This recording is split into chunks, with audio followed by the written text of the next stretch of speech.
আসসালামু আলাইকুম। আমার সাবস্ক্রাইব বন্ধুদের জন্য আজকে আমি তৈরি করে দেখাবো 50 টাকার পিৎজা। আপনারা চাইলে এভাবে পিৎজা তৈরি করে বিজনেসটা শুরু করতে পারেন। একটি পিৎজার মাপে 100টি পিৎজা তৈরি করে নিতে পারবেন। এর জন্য প্রথমে আপনাকে পিৎজার ডোটা তৈরি করতে হবে। প্রথমে 1 কাপ ময়দার সাথে 1 চা চামচ ইস্ট, 4 টেবিল চামচ চিনি, 2 চিমটির মতো লবণ, 1 টেবিল চামচ তেল আর একটি ডিম দিয়ে অবশ্যই কুসুম গরম পানি দিয়ে এই নরম একটা ডো তৈরি করে নিতে হবে। হাতটা ধুয়ে হাতে তেল মাখিয়ে এটাকে এখন রেস্টে রেখে দিচ্ছি 30 মিনিটের জন্য। আর এই সময়ের মধ্যে বেকারি স্টাইলে পিৎজার চিকেন পুরটা তৈরি করে দেখাচ্ছি। পারফেক্ট বেকারির পিৎজা পুরের জন্য এখানে হাফ কাপ মুরগির বুকের মাংস নিয়েছি। দিয়ে দিচ্ছি 1 চা চামচ আদা রসুন বাটা, সামান্য লাল মরিচের পাউডার দিয়ে মাংসটাকে সেদ্ধ করে হাত দিয়ে ছিঁড়ে নিয়েছি। কড়া মুরগির মাংসের সাথে 4 কোড়া করে কেটে নেওয়া পেঁয়াজ দিয়ে দিচ্ছি।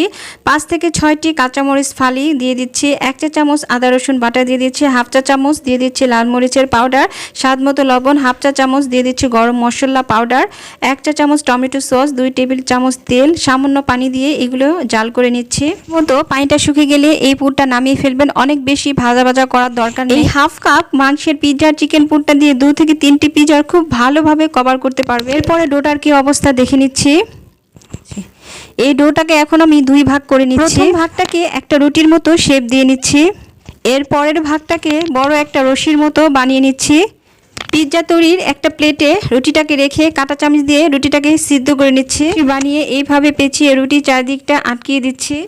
এরপরে টমেটো সস, মাংসের পুর, স্লাইস করা টমেটো, ওপরে মজাদার আমার তৈরি করা মেয়োনেজটা দিয়ে দিচ্ছি। সাইডে এগ ব্রাশ করে নিচ্ছি। আপনারা চাইলে এটাকে ওভেনে বেক করতে পারেন, কিন্তু আপনাদের সুবিধার জন্য এটাকে আমি চুলায় বেক করে দেখাচ্ছি। চুলায় মিডিয়াম টু হাই হিটে রেখে 30 মিনিটের জন্য সিলভারের ঢাকনাতে ঢেকে এই পিৎজাটাকে বেক করে নিয়েছি। 1 কাপ ময়দা দিয়ে কত বড় একটা পিৎজা তৈরি করে নিয়েছি। আর হাফ কাপ চিকেনের পুর দিয়ে আপনারা কিন্তু অনেকগুলো পিৎজা তৈরি করতে পারবেন। এখন আপনাদের 50 টাকার হিসাবটাও দিয়ে দিচ্ছি, মানে একবার পুর বানিয়ে রাখলে বহুবার পিৎজা খেতে পারবেন। মাত্র 50 টাকা খরচ করে ঘরোয়া এই চিকেন পিৎজাটি তৈরি করে দেখালাম। আপনারা যারা আমার চ্যানেল সাবস্ক্রাইব করেছেন আপনাদের সবাইকে অসংখ্য অসংখ্য ধন্যবাদ। এভাবে আপনারা আমার পাশেই থাকবেন।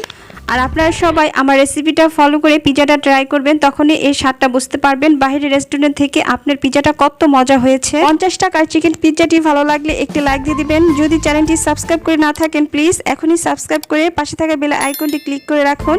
সবাই ভালো থাকবেন। আল্লাহ হাফেজ।